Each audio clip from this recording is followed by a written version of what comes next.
You are listening to the Overcome Pornography for Good podcast, episode 76, I'll Never Quit Thoughts.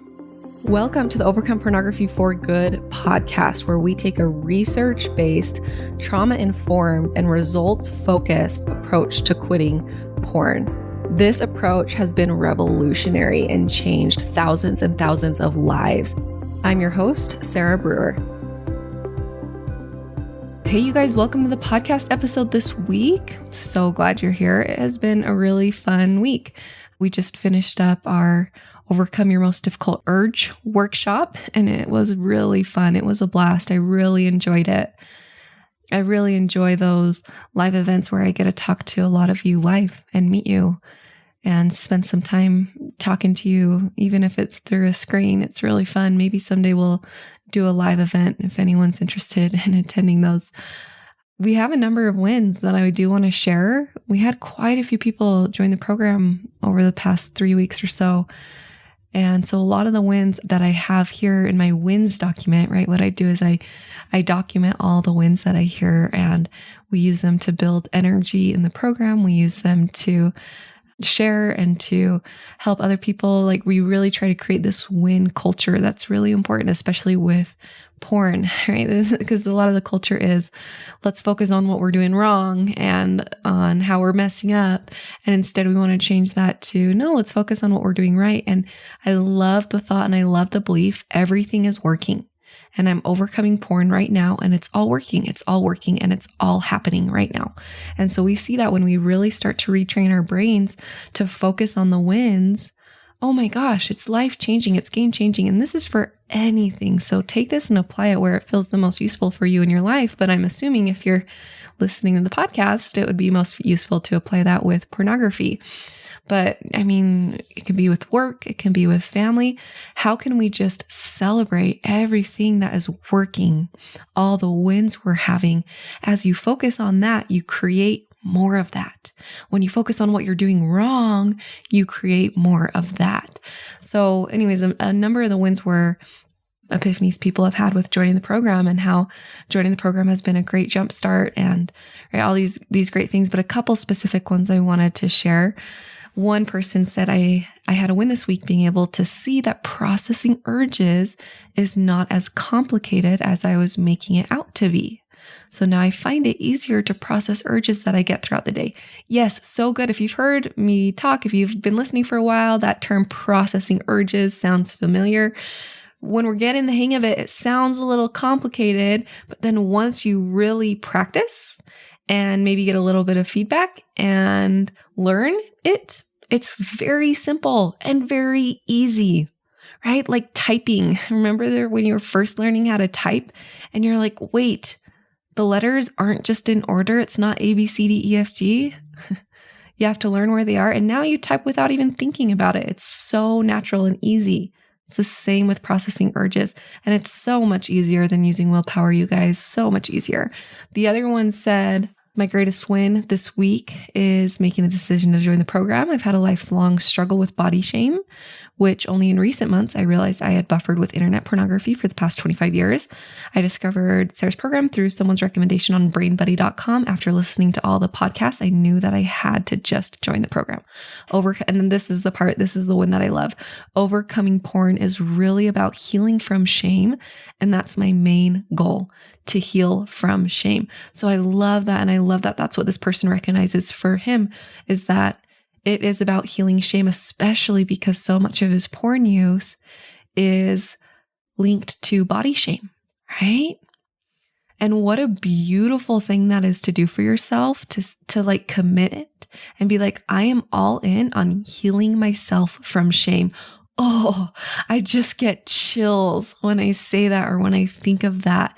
There is nothing more beautiful that you could do for yourself than heal from shame.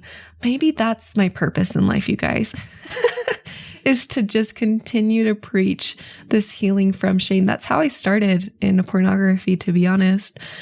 I started coaching, many people who were returned missionaries, and this came up over and over and over again. And all these tools that I teach you guys that I've learned with my life coaching, right? We started to apply it, started to get really good at applying it to porn. It was working super well. But the big thing that I saw over and over and over again was shame, shame, shame. And that's what spoke to my heart. That's where I would get the full body chills and this deep desire to show people, listen, shame isn't required. It's not required, and you don't have to experience it to quit. And in fact, it's making it harder to quit. And now I just want to share that with everyone in all aspects of their life, especially religion, because that's something that we seem to see a lot specifically in the program. And I say that I hope you know, for those of you who aren't religious at all or are concerned, like, are my specific religious views going to be validated in this program or in this podcast? There is no specific religious teachings. I think I have one bonus class that is about shame and spirituality. And I talk specifically about concepts of religion from the religion that when I started, most of my clients were, but it's not religion based. You're not going to hear Bible verses. You can take it and apply it to whatever religion you have, or don't apply it at all if religion isn't your thing. Right. So I just want to say that. But since that is something that seems to come up a lot, like, that's something I want to preach and shout from the rooftops. And maybe send me a message if you're interested in hearing more about this, but shame and religion and spirituality, and how to get rid of shame in our spirituality, and how that doesn't mean that now we're justifying all the things and we're not doing what we should be doing, but how it actually increases our relationship with God. It helps us be better people, and it helps us show up in the world in a better way. I'm going on a little bit of a tangent here about this, but one thing I want to say is one thing that I heard in this workshop that I did, Overcome Your Most Difficult Urge. Someone said there are groups in his religion that kind of look down on the self-development because it feels very selfish, and it feels like it's very focused on self instead of focused on others. And that's a little bit of a shame tactic that we use. And, we don't want to think about ourselves, and we don't want to heal ourselves. We want to just focus on healing the world. And what I said to him, I said, what I've learned is that when you heal yourself, you are much more able to heal the world. And so this isn't, I'm only focusing on myself here, or I'm justifying everything that I'm doing to feel good. This is, no, I'm doing deep inner healing so that I can quit porn. And when I quit porn, I change my family's life. I change my life. I help other people in similar struggles. And when I heal myself in general, when I do that, I put healing into the world. It's just, you see it all over. Hurt people hurt other people, and healed people heal other people. And if you don't take time, you can have the best intentions. You truly can. But if you don't take the time to heal the stuff that's really painful inside of you, you're going to unintentionally perpetuate that into the world. Okay, so it's worth spending time here on yourself. All right, that was my little tangent. Let's talk about our topic today, which is I'll never quit thoughts. Thoughts like, I'm never going to quit. I'm going to miss my opportunity. I'm going to ruin everything. I'm never going to figure this out. That brings a lot of fear. So first thing I want to do here is it's important for us to gain some awareness. This thought, I'm never going to quit. I'm never going to figure this out. We want to see how this is a thought, not a fact. And then we want to see what actions that this belief creates. As we get awareness of what this is actually doing, it gives us power to change it. So first, there's a difference between facts and thoughts, right? Fact, I viewed porn for X amount of years. I viewed porn for 50 years. I viewed porn for 5 years. I viewed porn for 20 years, right? Very factual, period. There is no drama behind that sentence. It is drama free. You can prove it. It doesn't mean anything. It's just like a fact. Okay. Another fact, right? I had granola for breakfast. Period. No drama, drama free. I can prove that. Fact, I went to bed at 11 o'clock p.m. Fact, no drama, drama free. It just is. It's neutral. It doesn't mean anything. There's no emotion attached to it. I viewed porn X amount of times last week. I looked up this thing on the internet, right? No emotion attached to it until we have a thought about those facts. So our thoughts about facts create emotion. For example, the fact I had granola for breakfast, totally neutral until I start thinking, well, I should have had eggs. Eggs would have been so much better for me. I would have stayed more full if I had eggs. What's wrong with me for not taking the time to cook some eggs, right? whatever those thoughts are. That's what creates emotion and creates drama. Similar to fact, I went to bed at 11 p.m. doesn't mean anything until maybe you have a thought of, well, that was stupid. I should have gone to bed earlier. Or wow, that was really early. I'm really proud of myself, right? You feel proud or you feel disappointed. You feel the emotions when you have thoughts about those facts. So it's the same with porn. Fact, I viewed porn for X amount of years. And fill this in for yourself and make sure that it's factual and not exaggerated. So it's not a fact that I've just viewed porn for such a long time. Okay, that is not a fact. For such a long time means different things to different people. I want to get very factual. I viewed porn for X amount of years or X amount of weeks or whatever. I viewed porn X amount of times last week. It's something measurable and factual and neutral. And the thing with these facts is that your brain is going to have a bunch of thoughts about it. And that's okay. Just make sure that we separate them out. And so, right, if you say, well, I viewed porn for 30 years and immediately you just feel defeated, disappointed. Notice that you're not feeling defeated and disappointed because you viewed porn for 20 years. You're feeling that way because of your thought about it, okay? Not everyone who has viewed porn for 20 years feels defeated. There are some people who are like, yeah, that's normal. Feel fine about it, right? And I'll view for the next 20 years and this is just how life goes and this is okay and this is fine, right? There are other people who feel a lot of shame about that. There are a lot of people who feel very disappointed about it. There are some people who look at that fact and feel neutral about it and think, yeah, I have. In the next 20 years, I'm not going to. Right? So your feelings around it are not dependent on the fact. Your feelings are dependent on the thought. That fact alone, that teaching alone will change your life. Your feelings come from your thoughts, not from facts or circumstances or things from your past or things that are outside of your control. Okay? So make sure to separate those out. Make sure to notice the facts versus the thoughts. And we're going to go through a specific example here from a client from this last week because I think it's better when we can be a little bit more specific and then you can apply it to your own life. So a specific example from a coaching client last week, the fact was for him is that he viewed porn about once a week. And his bishop said that we need to go more than a week between slip-ups for you to put in your mission papers. So for those of you who don't know this client, he was trying to go and serve as a full-time missionary, and you have to be approved by your bishop to do that. And his bishop said, listen, I think we just need to have a little bit more time between slip-ups for you to put in your papers. So that's the fact. We can prove you viewed porn about once a week, have some data there, and we can prove that his bishop said we need more than 1 week between slip-ups to put in your papers. Okay, facts. His thought about that was, I'm never going to figure this out and I'm going to miss my opportunity. When he thinks that I'm going to miss my opportunity, he feels fear. Now, he doesn't feel fear because his bishop said we need more than 1 week between slip-ups or because he's in this habit of viewing porn once a week. He's feeling fear because he's thinking I'm going to miss my opportunity. You see the difference there? And then here's another part of this awareness that is very important. We talked about when you feel fear, what do you do?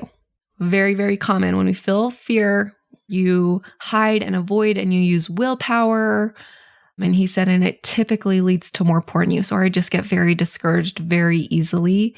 And I do a lot of self-sabotaging. Okay. So the porn use, this continued cycle of viewing once a week or more than once a week is coming because he's buffering from fear, because he's feeling a lot of pressure, because he's very afraid, because the actions from fear are not actions that are actually going to help him quit.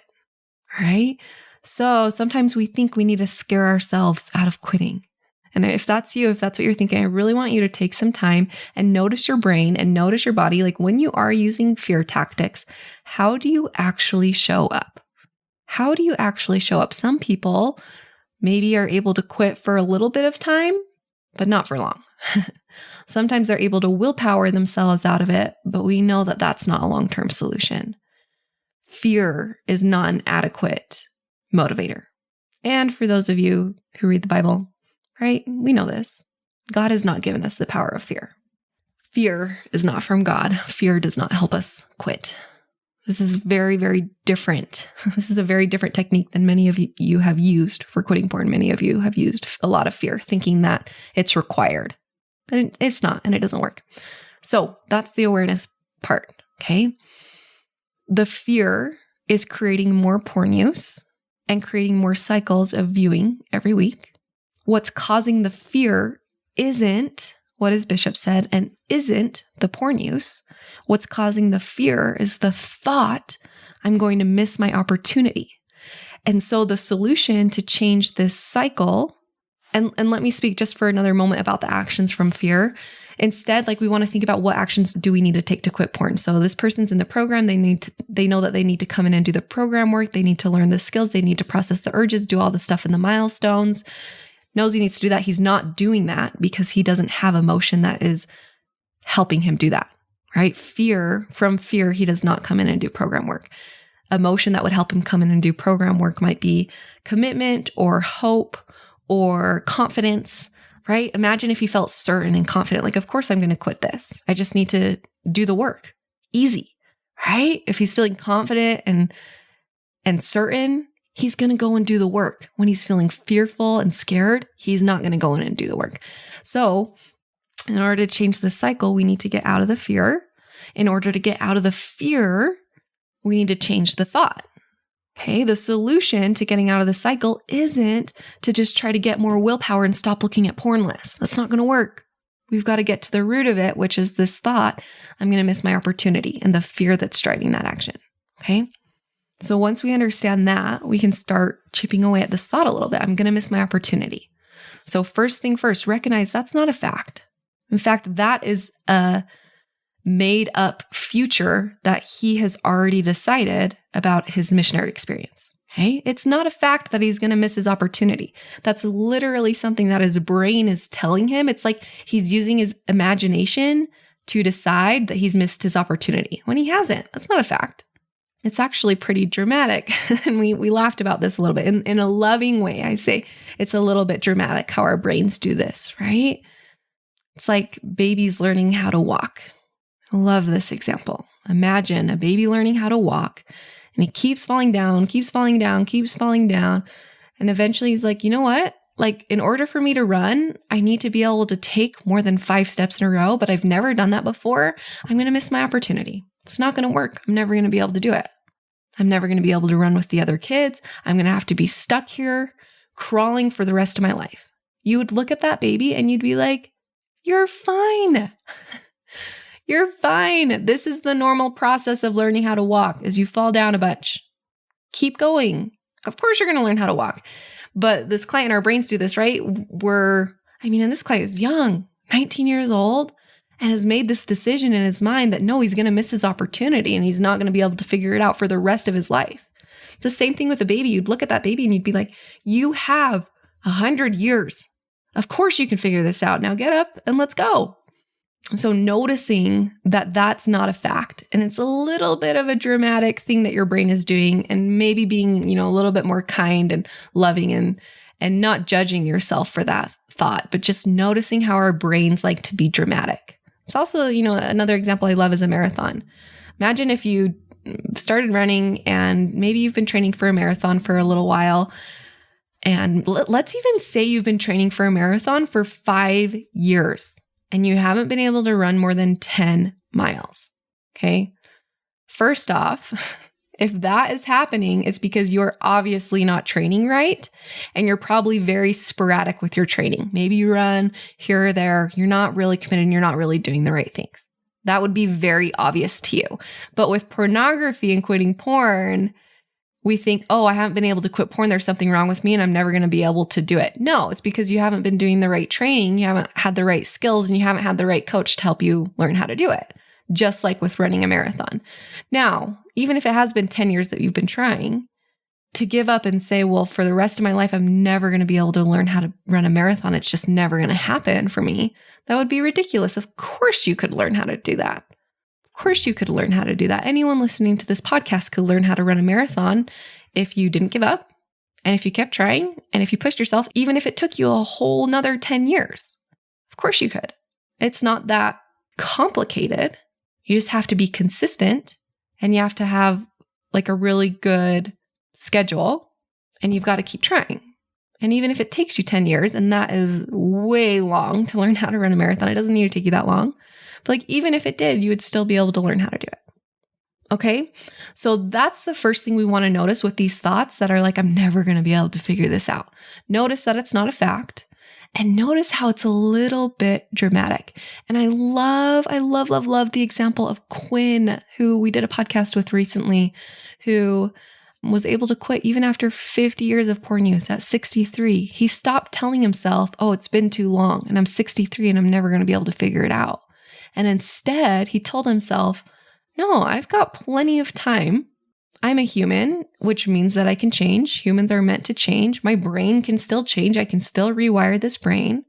And just like I learned how to walk, and just like I went to school and got a degree, and just like I learned how to do all these amazing things in my life, and just like I got really good at my job over the years, I can learn how to quit porn. That's another great skill and tool for you if you're struggling with this thought. I'm never going to be able to figure this out. Make a list of everything that you have learned in your life and everything that you have figured out in your life. And instead of being like, well, it's been 20 years and looking at that as evidence that you can't quit, instead look at this list and look at that as evidence that you can learn to do whatever the hell you want to do, including quitting porn. Our brains are amazing. Go in YouTube. Find evidence for why your brain can change and why, of course, you could be able to quit porn. Listen to those podcast episodes again that I've done of people who have quit porn and use that as evidence. Look at that evidence. Don't look at the 20 years you haven't been able to quit porn as evidence that you won't be able to for the next 20 years. Just like we wouldn't want a baby looking at evidence that they haven't been able to take more than 5 steps as evidence that they'll never be able to take more than 5 steps, right? That just doesn't make sense. It makes 0 sense. So that's the first thing we want to do is we want to notice what those thoughts are doing to us, get some awareness around what fear is doing to us, how the root of it that we need to fix are the thoughts, and then recognize that they are not fact. They're pretty dramatic. They're just not true. They are just not true. Okay? Next is this practice of not believing everything that you think. Practice disproving those thoughts.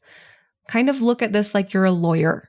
If you were coming up with a case that you would be able to quit viewing porn and that this thought, I'll never be able to figure it out, you're a lawyer trying to disprove that, looking at it objectively, what would be the case that you would come up with for that? And journal that and write that and embody that. Oh my gosh, that'll change your life. Okay. And then you're still going to think that you're never going to be able to quit. And that's still going to come up for you. And that's okay. And that's normal because you've thought that for a long time and you've trained your brain to think that. And that's okay. We're going to train it to think differently. And so a really beautiful tool for you to start using is this concept of equal airtime. And I might have talked about this on the podcast before, but equal airtime, I Googled the equal airtime law, which is really relevant with elections this year, but my quick Google search says that the equal time rule specifies that American radio and television broadcast stations must provide an equivalent opportunity to any opposing political candidates who request it. So it's like if this political candidate has 30 minutes, then this other political candidate also gets 30 minutes if they request it. Equal airtime. Okay. We want to apply this to our thoughts too. If you are giving all the airtime to those thoughts that I'm never going to be able to quit, I'm never going to figure this out, we've got to stop doing that.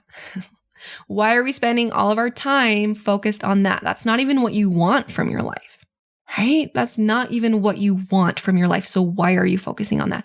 And instead practice equal airtime to the future that you do want, the possibilities that you can create, the fact that you can quit porn, that this doesn't have to be a part of your life forever, and give at least equal airtime to that side of things as you do give to the side of things that I'm never going to be able to quit, I'm going to miss out, and I'm going to lose my chance.